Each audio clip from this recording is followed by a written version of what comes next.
Hello, America. Welcome to the Voice of Freedom Radio Network, the voice of rural America, and to the State of Jefferson movement, which gives you liberty and freedom. Our studios are located in Alturas, California, right in the heart of Modoc County. Our environmental message is the 3C's plan: clean air, clean water, and yes, common sense. We cherish our Constitution, the Declaration of Independence, and will not give up our God, guns, property rights, nor any of our freedoms. You can hear our radio programs on this station every Saturday at 12 noon, right after Rush. I'm Doug. And I'm Ross. And I'm Anthony. And Ross, we got a very special guest here today. Doug, would you introduce this gentleman, please? Doug, we're blessed with Mr. Joe Montez, a candidate for Congress District 1 in California, representing us in Washington, D.C. Joe, tell us who you are. Well, good morning, gentlemen. It's really good to be here with you in Modoc County. As you said, I am a candidate for Congress, 1st Congressional District, and that is Doug LaMalfa's seat. I'll tell you a little bit about myself and my background, and then we can get into some questions here. Well, I'm one of 7 children. I was raised in a military family. My father was a career military man in the Air Force, and I was the first person in my family to graduate from high school, and that was a big deal for us. And after that, I spent 16 years in undergrad study because I worked so many hours, 60, 70 hours a week to pay my way through school.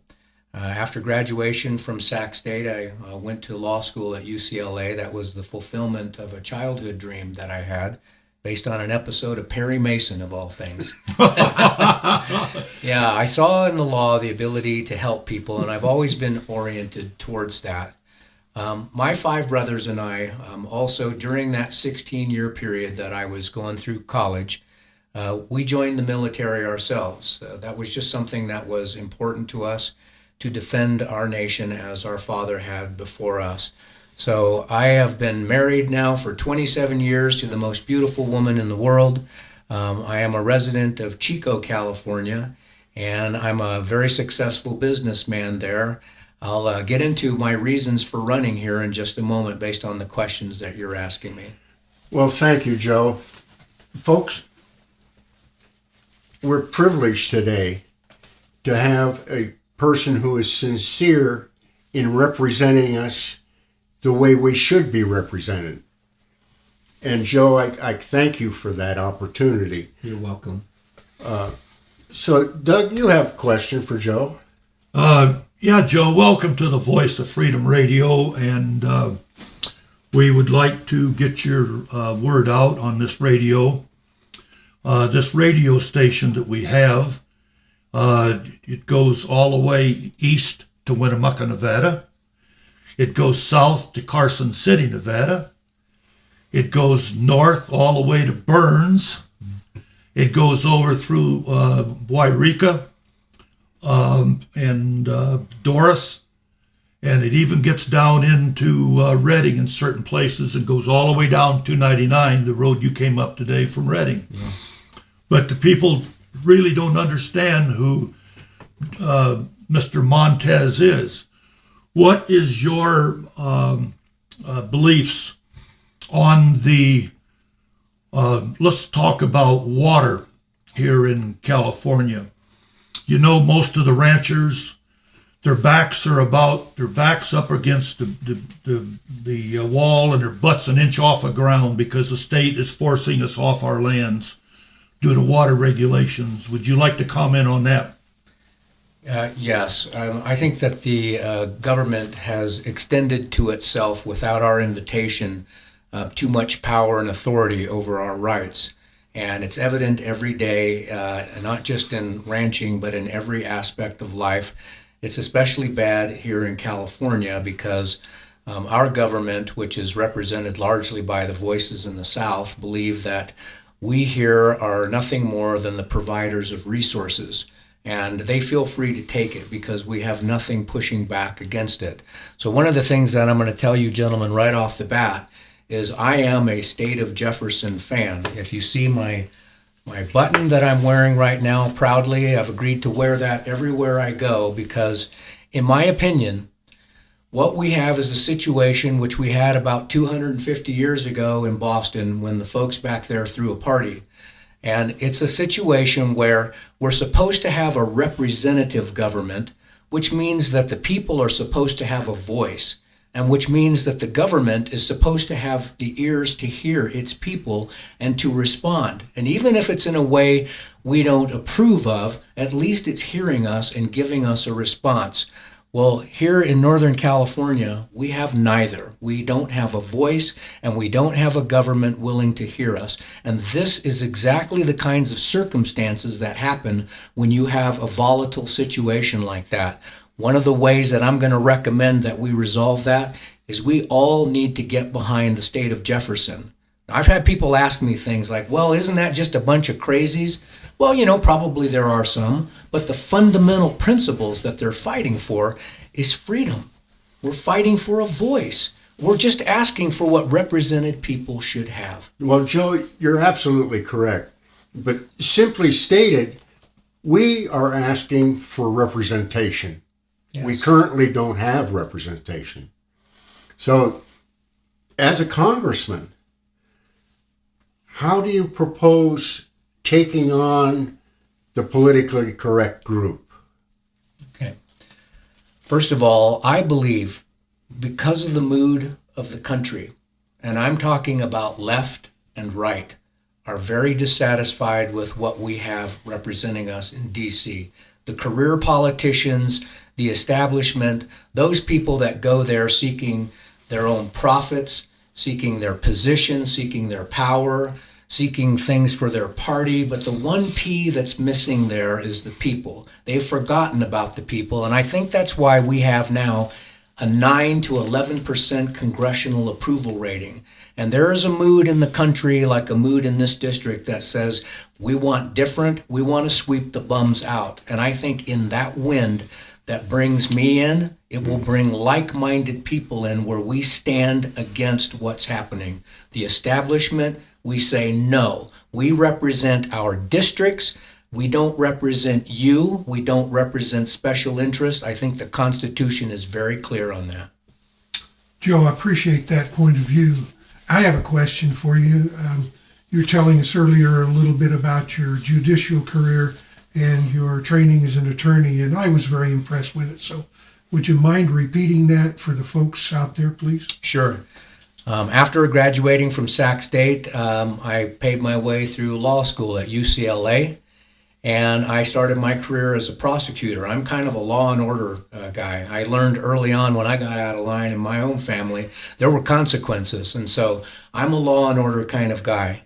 Just about 8 years after, almost to the day after becoming an attorney, I was appointed to a judge, administrative law judge, handling claims made by citizens against the state. And then later on, as a managing judge, I was basically third in command of judges. I managed anywhere from 30 to 50 judges, depending on our caseload.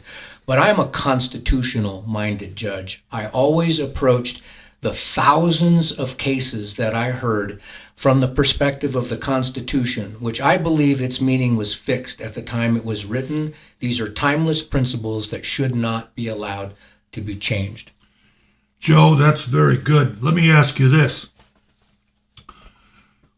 What do you think of the state of Oregon and the state of California going together and forming a NGO to take out 4 dams that provides the best type of power, cheap power, and it's over on the Klamath, and they want to take them dams out. What's your perspective of that? I am not in favor of reinvigorating the Klamath agreements. There are a lot of problems associated with the removal of those dams, not the least of which is the cost. It will be in the hundreds of millions, possibly into the billions of dollars to do this. What you're going to have when you remove those is a silt flow that is so heavy, 20 million cubic yards of silt flow, which will certainly wipe out the coho and other species for generations to come. Okay. It will also, one more thing importantly, it will remove the flood protection barrier, the 9-hour barrier that currently exists. And if you get flood conditions with those dams gone, people are seriously at risk. What do you, Joe, explain to the people your position on what the EPA is in Washington, D.C., and how it's affecting the waters of the world, and how it's running the ranchers, the farmers off of our land. Give us an idea what your feelings are on that.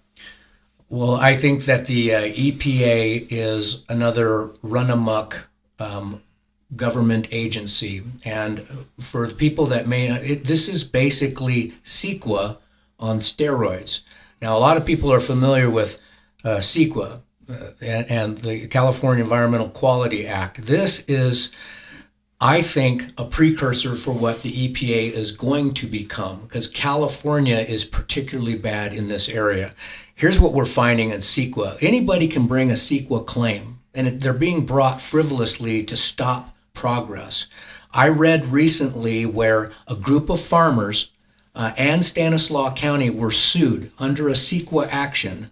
And, you know, these were based on their water drilling rights that had already been given them. Well, they ended up losing. They settled this matter, and now they're going after individual farmers for this. Here's one of the problems with CEQA. If somebody brings a CEQA action against you, Ross, Yes. and they win, you have to pay their attorney fees. But guess what happens if you win? You can't get attorney's fees from them. It's treating citizens differently, and this is what we have to look forward to in the EPA soon. Well, Well, that's true of all agencies, though. You can't bring a suit against any government agency and expect damages. Is that correct? Well, that's true, but I'm talking about claims against individuals now. Right. So if Ross was a farmer, Gotcha. More importantly, I believe I'm quoting John Adams. Property is property, and rights go along with property. So to ask for permission to do anything on your property is giving away your right to that property. It means you're not the sovereign. Well, Joe, I got another one to ask you. Sure. Okay?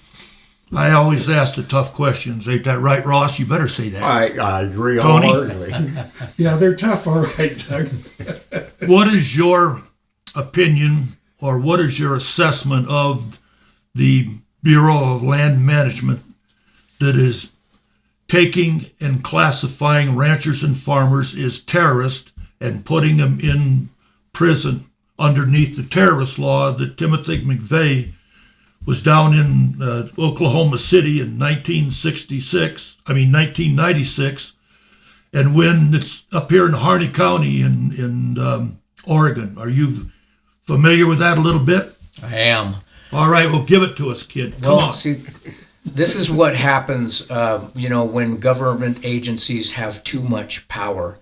The BLM is an agency that needs to be dismantled. Okay, it is focused on taking our rights by force, taking our lives with it, and the way they get around it is by just what you've suggested, Doug. They classify people as terrorists, then thereby, igniting the imaginations of Americans and saying, well, okay, our government is at least justified that they're dealing against terrorists. But these are our brothers and sisters. These are our ranchers, and our farmers that they're doing these actions to. These people had rights to do these things, and what the government came in and did is started eroding their rights, taking away their ability to feed their cattle and to graze, and it was nothing more than a land grab, something that our government has become all too familiar with, and they must stop. So calling them terrorists is nothing more than political correct speech, right?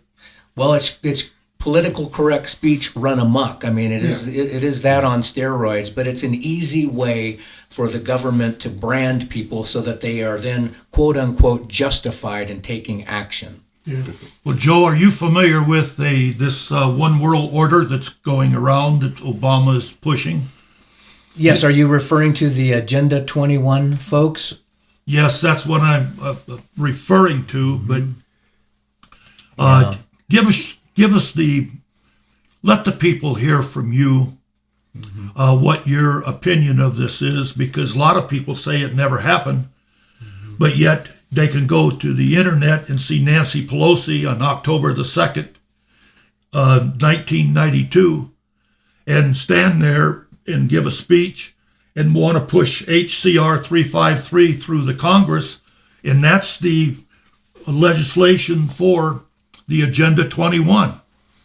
Yeah, I think that you see evidence for it in a lot of places. You just mentioned the Klamath Agreement. I know that part of the agenda for Agenda 21 is to wipe out, I think it's roughly 50% of North American population. And of course, the way that you do that is if you can control commerce, if you can control the food chain, if you can control seeds and whether or not they continue to populate, then you can control people. I don't know enough about Agenda 21 to know if it's there, but I know enough to pay attention that it creates a red flag for me when I see these focused efforts on environmentalism at the expense of people. We're in a situation where three-eyed salamanders are more important than you, Ross and Doug and Anthony. We're living in an age where the eggs of eagles have more laws protecting them than our unborn. So it doesn't strike me as ridiculous, the notion that Agenda 21 is well underway. Make that 4 salamanders for Tony over there. He's got a big... Okay? But I appreciate that, Doug. It's very kind of you to say. Actually, that moves me up the chain quite a bit. It does. On other people's opinions. Okay. Well, Joe, it's easy to say, this is what I believe. How do you explain to the listeners your intent to accomplish your goal? With a lot of conviction. And I'll tell you, guys, it is not easy to say. I know a lot of people like Doug LaMalfa and the establishment folks that will mislead people in the state of Jefferson movement about how they're going to carry the banner for them, but then they don't. It's to get the vote, it's to get support, but then they don't carry that banner. The reason that I talk about it and I wear the badge proudly is because I believe in the principles of liberty that the state of Jefferson and other movements underway, grassroots movements, are trying to accomplish. So it's not easy to say, because I am judged every time I say that. There are going to be listeners to this radio broadcast that are going to judge me for saying I'm an advocate for the state of Jefferson. But I think that you are supposed to stand up and say what you believe. I put that in writing on my website. I'll say it on every radio broadcast. I will wear the badge and I will say the things which I think are the honest things that people want to hear. Give us your website, Joe. Yes, it is montesforcongress.com. MONTES for Congress.com. Talk to us a little bit, Joe, along the lines of what you were just saying. Your experience as a prosecutor, you took a stand that was difficult, one that was not popular, and you stood by your guns, which I think is going to be a good example of how you'll serve in Congress. Tell us a little bit about that. Yes, when I was a brand new deputy prosecuting attorney, one of the policies that I put forth is every case assigned to me, I refused to reduce the charges. I believe that people that are charged, the government either proves that or not, but I'm not in favor of negotiating down charges. What I would do is negotiate the sentencing that I would recommend. But after putting that policy through and the defense attorneys lined up to go to war with me, I pushed back, and I tried every single one of those cases until they got the message that I was going to stand fast on these policies. So let me just interject for a second. I believe that you're not in favor of AB 109. I am not. And what you're talking about for the folks out there, Joe, is plea bargaining, a common practice in law and in our courts. In order to get a conviction, they bargain the charges down to a lesser charge, right? That's what you're talking about. That's correct. And I did do plea bargaining, but again, only within the charge that they were charged with. I wasn't going to reduce the charge. Joe, let me ask you this. There's a lot of domestic violence that's all over this country.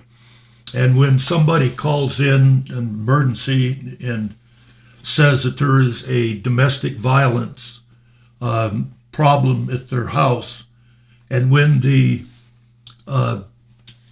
law enforcement shows up at that individual's house, isn't somebody supposed to be, after they analyze what's going on, isn't somebody supposed to go and be taken off to jail?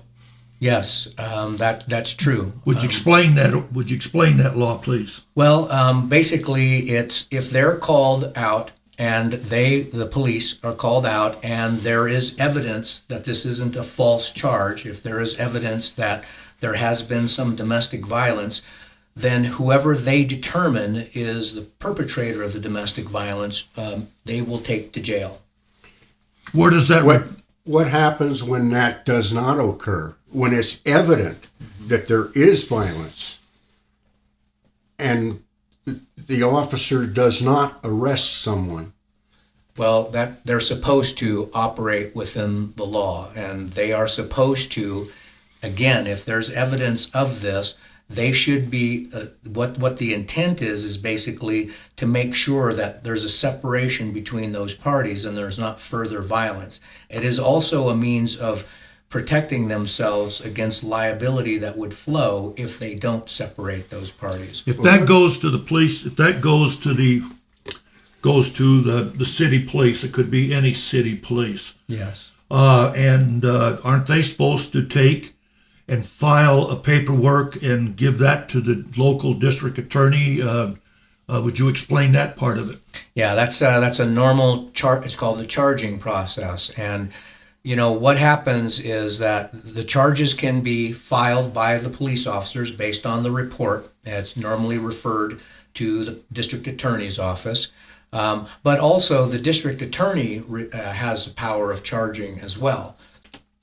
Joe, it's sure been a pleasure here to have you at the studio here, where you can let the people know that what your beliefs are. And from what we've heard, I think that most of us can say that you're in the positive side of it. You know what I'm saying, Joe? Yes. So I'm impressed. Well, does that count? Of course it counts. You're a voter, aren't you? Yeah. All right.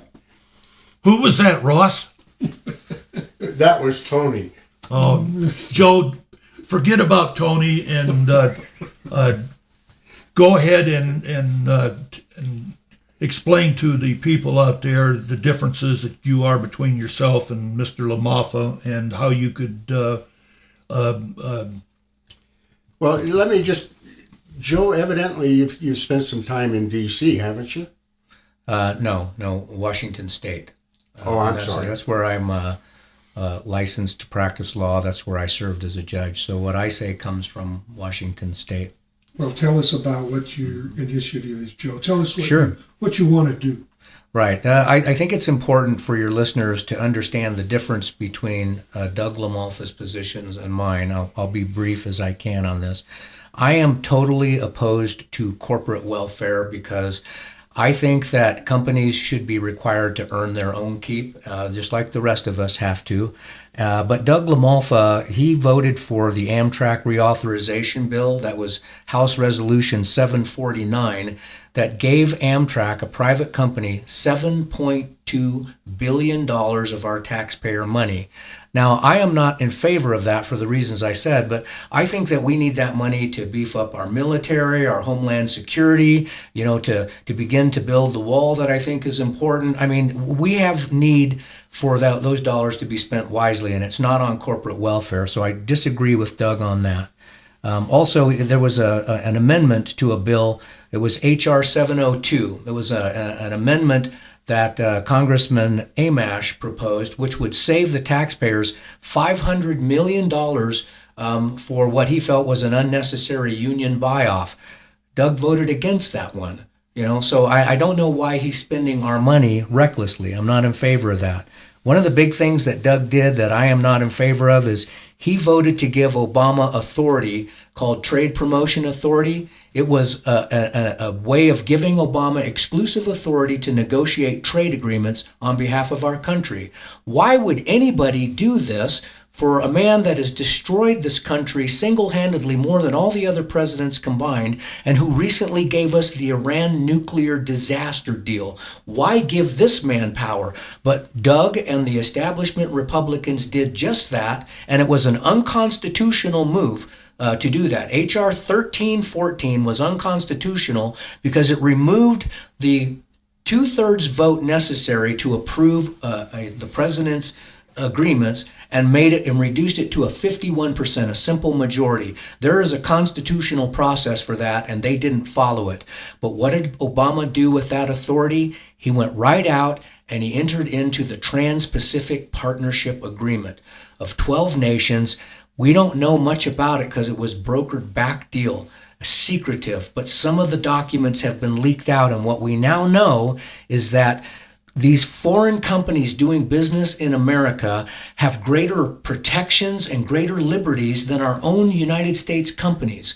We have foreign entities that are able to sue our United States government directly, bypassing our legal system, bringing them into a foreign tribunal, and predictably, when our government loses, guess who's going to pay the bill? It's all of us. It does nothing to stop the flow of jobs and investments going overseas, and importantly, it does nothing to stop the currency manipulation that China has engaged in, which ensures that their prices are always lower than ours, and it continues to destroy our economy. Doug should not have given Obama the opportunity to do this. And the establishment Republicans that supported him, they are all wrong. I would repeal Obama or any president's authority to violate the Constitution in such a way. Now, really quickly too, Doug promised, as did the establishment, that they would not engage in any reconciliation discussions with the Democrats unless it led to the repeal of Obamacare. Well, what did they do though? They violated their promise, and even though Doug, he voted to repeal Obamacare in February of 2015, as is become traditional for our spineless rhino Republicans in office.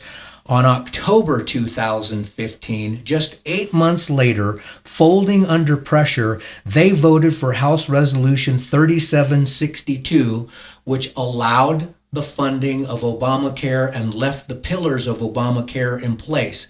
This is a betrayal of our confidence. It was a lie that was told to us about reconciliation discussions, and it needs to stop. That is a law that is tearing us apart as a country. Obamacare must be repealed, and he failed in his duty to make sure that that happened. One other thing that's very personal to me, and I know that there's going to be people who don't agree with me on this, but I am a pro-lifer. I believe in the sanctity of human life and that the voices of the unborn should be protected so that they are heard in the future. That's part of representation too. Doug said that he was going to defund it. Well, on September 18th, 2015, he did vote to defund Planned Parenthood. However, 12 days later, on September 30th, 2015, Doug and the rest of the establishment Republicans voted for continued funding of Planned Parenthood. That's H.R. 719. I would not choose to vote that way, and I don't think our representatives should be directing our dollars in that way either. I'm going to run for a short term, folks. until I reach a senior position and can do all the things that I need to for you. But after that, I want to come home. I do not want to be a career politician, and you should fear anyone like Doug LaMalfa that wants to be. And I'll tell you one other thing. I'm going to push hard to make sure that the exemption Congress gave itself out of Obamacare, but they said it was good enough for you and me, I'm going to make sure that I join forces with Senator David Vitter of Louisiana, and we're going to make sure that every member of Congress stands up and accounts for it until such time as they say it's also good enough for them. And then I guarantee you Obamacare changes at that point. Joe, let me just interject one short thing. Yes. You and I have known each other for less than an hour. Folks, I know Joe will do what he promises to do without fail. He's not going to sit down on the 50-yard line with the ball in play. He's going to proceed as best he can to accomplish his end goal. Wasn't that something that the Reading Tea Party down there had a little discussion with LaMalfa because they said he went and dropped the ball? Well, yes, it is, and there's some bitterness involved, so I'm not going to get into that. Well, it's gratifying, Joe, to hear someone articulate as clearly as you do issues that confront us, not only those of us in Northern California, but in the country. And those positions are positions that I think every American can get behind. I think we all see the problems facing us. We need people thoughtful, principled, and constitutionally aligned people representing us in Washington. And from what I've heard today, Joe, you sure got my nod. Thank you. I'm just going to say one last thing, gentlemen. As a veteran, I'm going to tell you, I have the discipline and the will to do everything that is necessary on behalf of this country. I am committed to the nation of my birth. I am a true patriot.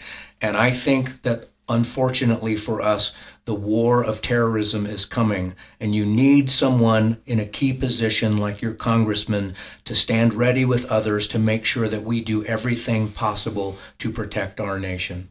Thank you for this opportunity, gentlemen. Well said. Well, Ross, Tony, Doug? you think this guy is a keeper? I do. I already stated my position. Oh, okay. I thought I heard you over there, but, you was asleep most of the time. Well, Tony and Ross, I do believe that this man has a good message. But like all politicians, you just got to test them a little bit. You know what I'm saying to you? Absolutely. You know, I don't think you're going to have to hold anybody's feet to the fire where Joe's concerned. I'm kind of impressed. He seems like a well-grounded, enthusiastic, and dynamic individual. So, And the impression I get is that he is bent on doing what he says he's going to do. exactly. ladies and gentlemen, you are listening to the Voice of Freedom Radio. Our programs can be heard every Saturday at 12 noon, right after rush, or you can listen to our programs on our website, which is thevoiceoffreedomradio.com. And also, we'd like to make an announcement that this Saturday, the NRA program, it's the NRA dinner, is it? Yeah. NRA Friends of the NRA. Yeah, the Friends of the NRA will be over here at the Brass Rail, at the isn't it? Brass Rail. And normally you get a good steak in that Brass Rail, and there's lots of people over there. And with them politicians today, especially here in the state of California, in Washington, D.C., that want to take your guns, that's a good place to go. And it's The dinner starts at 6 o'clock today, and we hope that you can stop by, and I'm sure that they should have a ticket left. You can talk to old Ed Wistus over there. He's that good old boy. He's running over there doing a lot of good things. Well, everything the NRA does is good, and we need to support the NRA. Yeah, because they want to take our guns. Look at what's happening right here in California. Big time. Anyway, ladies and gentlemen, we hope that you will get a message from out of Joe Montez. I think he had a positive message, but we just need to take and evaluate everything. One thing about him was that he was an avid supporter of the state of Jefferson. Now that man can't be all bad if he's on that. Well, Doug, don't lose sight of the fact that he has a tremendous legal background. He knows the Constitution of the United States. He knows the Constitution in the state of California, and he sees the flaws in our current government. What else can you ask for? Well, he's had a lot of experience standing up to the status quo as well, which is going to serve him well when he goes to Washington, because the powers that be there are all about the status quo, and so he's going to have his work cut out for him. But we need to support people like that as much as we possibly can. Ladies and gentlemen, I would like to ask the governor of Oregon, who took and was responsible for up there in Harney County and the Fickerman, Lavoy Fickerman's murder up there. Lady, I don't know how you could sleep at night. I wish that this never happened. You might have won the first battle, but you have not won the war, because this is going viral and people are very upset. Next week, our special guest will be none other than Mark Baird, the state of Jefferson. And I know Mr. Holloway over there at the Modoc Record, he's going to really enjoy that, because he keeps calling us idiots. Well, if I might interject there for a moment, addressed to Rick Holloway, ad hominems will not do you well. Yeah, that's kind of childish, calling people names. Why doesn't he put out a substantive argument? Why doesn't he raise the issues instead of doing a bunch of name calling? That's like grade school playground talk. Let's address the issues. Let's talk like adults here. That's my opinion. That sounds pretty good, Ross. Ladies and gentlemen, until next week at this very same time, from the land that you love and the God that created it. Excuse me, I got to wake up Tony. Ross? You ready, Tony? Yeah. Good day, America. Oh my, that sounded so pitiful. Sounded good to me.